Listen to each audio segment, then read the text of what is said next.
We got Chris James back with us, looking tremendous. The reality TV guru, the finder of truth.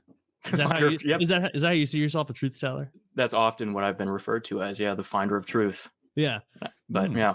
They kind of just call us liars. I know we talked about it briefly last time. Have you found any episodes of reality TV that are maybe pushing you towards ghosts yet? I see you've done a couple more Ghost Hunters ones. I did or nothing. One of the newer episodes of Ghost Adventures, and it was the one that I was drawn to because I don't know if you've seen the clip, but it's of one of Zach's goons that are they're like in this haunted saloon, and he's like, I don't know about you guys, I'm getting like I want to drink that fucking whiskey right now. Yeah. And then he just takes like 3 shots of whiskey, and he's like, I feel really good. And it's like, yeah, it's 3 shots of whiskey. Of course you feel good. And they want me to drink another whiskey, dude. Don't move. Oh, that's a weird impulse.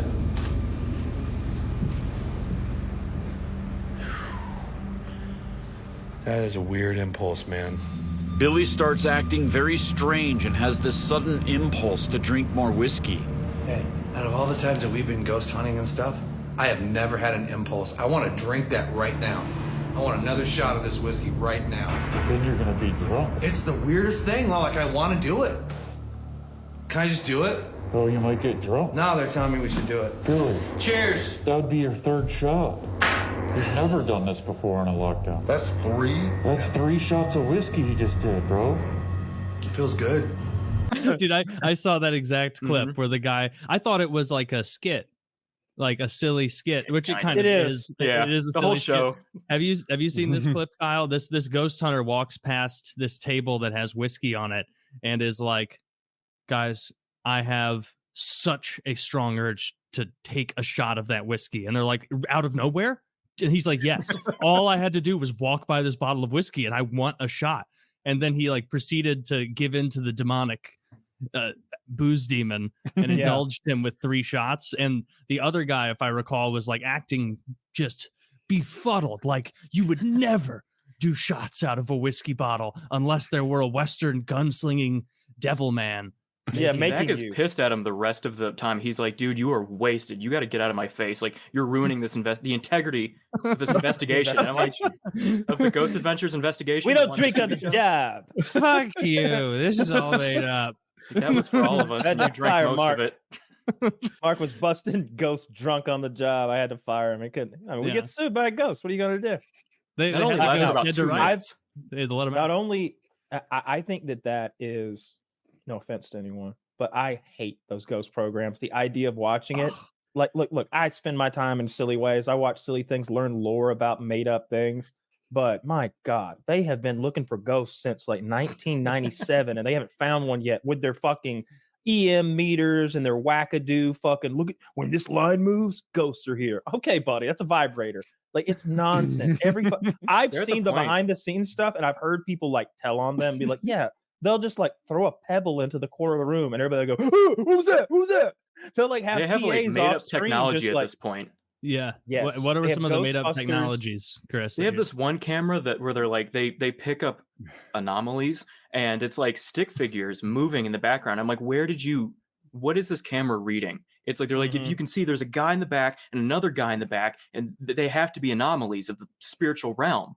And they're just made up. Like, I don't know what this technology is. Yeah, they never get into it. It's never like a good answer, like, well, it's sending out a pulse, sort of like a bat, and it's interfering with the dark matter that makes up a demon, and then bouncing back to like it's always like, what are you talking about? HD. Yeah, there's an X on the demon screen. Of course, there's a demon. Yep, that's it. That's it. That's exactly it. Yep. What am I looking at? Got those. That is an anomaly. It's an anomaly. Yeah, that demon's got legs for days. This is an anomaly. This is the anomaly constellation, Woody. Now, when this is above Jupiter, you'll have good luck. If we had a constellation like this and it was called like the Night or something, it would be the most accurate constellation of all time. Because they basically have a Kinect camera. That's is it really what they're using? They're using a Kinect. I wouldn't be surprised. So these people like. How often in these shows, because I don't watch the ghost hunting stuff, how often do they allow someone on the show to offer pushback? Or is that like, well, dude, there's that I heard of, it was, I think they had a priest on. It was like a live thing they did. And I'm pretty sure they had a priest on, and he was not going along with the program.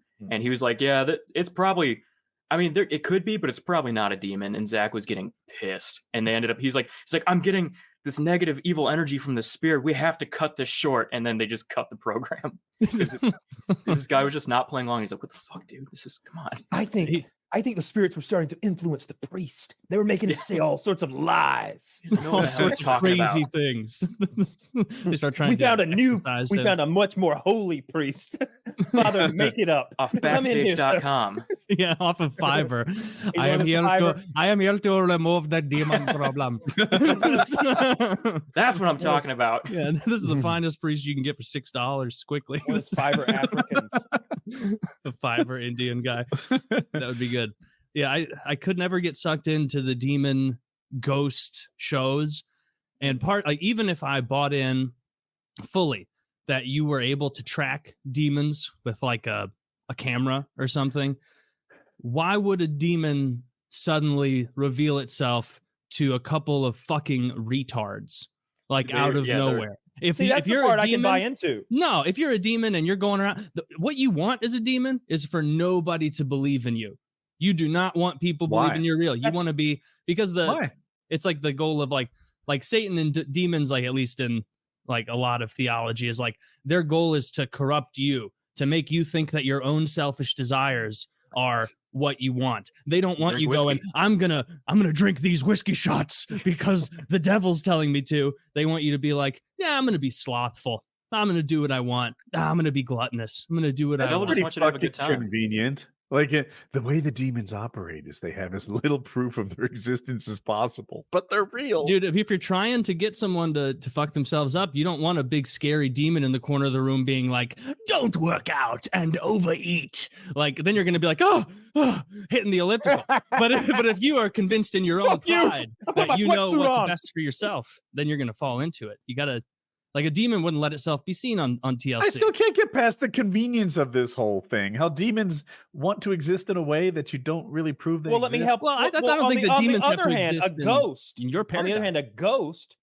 might want to be found because it seems like based on the liars on TV that they're usually conflicted spirits. Like they can't move on because either they don't understand what's happened or they refuse. It's like, no, you killed her. I'm sorry. Like he's just there stuck in this rageful moment, this spirit like stuck in this little place. And I could almost believe in that, in some way. Almost, not really though. Well, I can see them not wanting to be seen. That spirit might want to be seen. It wants attention. It wants to be heard because they hear it in life or something like that. But a demon they're not is expecting this, those cameras. Sneaky thing that's doing their due diligence. Like, what the fuck is that? How the fuck did they get that?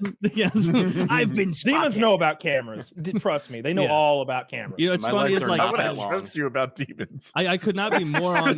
Like I had a teacher in high school who said he taught me this lesson. It's burned into my head deep. If anyone ever says trust me, don't. I was like, fuck, that's solid advice right there. If someone says trust me, don't. You're just listening to like a single 52-year-old teacher had her heart broken a bunch of times. She's trying to like pass it down to you. Woody, no matter what a man tells you, don't trust him. No, this guy was a badass Vietnam vet, taught poetry. Like he was really cool. Nah. He's built like you, Taylor. Oh, okay. Seems like a pretty cool guy. Vietnam vet. Guy. By the way, Vietnam vet. Thank you. Vietnam vet poetry might be my new favorite genre of poetry, by the way. I'm just imagining that dark shit that, remember when Elaine hired the Vietnam vet or whatever, and he was like writing copy for women's clothing, but from the perspective of a PTSD ridden Gulf War veteran. Go to sleep and stay dry with your Warburton high quality sleeper camper net. We might all be dead by the morning. Yeah, we'll be dry. If you run over a good rock track, it's just Creed. He was the same guy who, when the first Gulf War broke out, he grabbed a newspaper that said "It's War," and the headline "It's War" took like the entire like upper fold above the fold, and it wasn't really a political message. It was basically like, "Hey, this is the reality. If you're going to serve in the military for any length of time, expect there to be war." And it was eye-opening for me because prior to the Gulf War, What was before that? Vietnam? Like there was a big gap. I don't think there was anything big. We were futzing around in Libya. It seemed like in the Middle East in small ways, but like not that boots on the ground. Grenada, Beirut. Nothing Sure. in mass though. Like, But the idea what you're talking about is like a war where if you're in the army, you're going to fight. You know, like that's a Vietnam. Vietnam was that war or a war of that kind. It's like, are you in the army? Yeah. Well, then you're going to Vietnam to fight, huh? Oh yeah. Yeah, we all go. Yeah, we all go. There's nobody back here like holding it down. Like we're all heading that way. yeah, if your birthday comes up on one of those polls, you're going to war unless you shit all over yourself. Unless you fly jets of the National Guard. I mean, I like to think that I would have been bright enough. Like, let's say I'm 21 and the war is like 4 years in, and it's like, yeah, they're starting to draft or whatever. When I don't know the timing, but I like to think that I'd be smarter to like go through the steps to like, all right, I'm gonna enlist. I'm gonna be an Air Force like officer. I'm gonna be the guy who orders the flight crew to wave those orange wands. Like I want to be the guy supervising that on a boat 90 miles off the coast. You underestimate Vietnam's Navy. Everybody would pick to be that guy. The strippers of Nam. Yeah, nobody is like, I want to be the first guy over. I guess there are some like first guy overs, but that's how you become a ghost. Roll quiet, America here. We're Japanese now. I don't know what those. I was gonna always. Do they ever discern in these ghost shows, Chris? Can they ever identify the ethnicity of a ghost? Where they're like, there's symbols, and this one's sitting cross-legged on the ground. Like, I think you're skipping a few steps, and step one is figuring out that they exist in the first place. Yeah, I think they have to first prove that before they can prove literally anything else. But they do. I mean, they pick up audio recordings. It just sounds like it sounds like your old computer setup at home, like when you'd get a text next to a computer speaker. Yeah.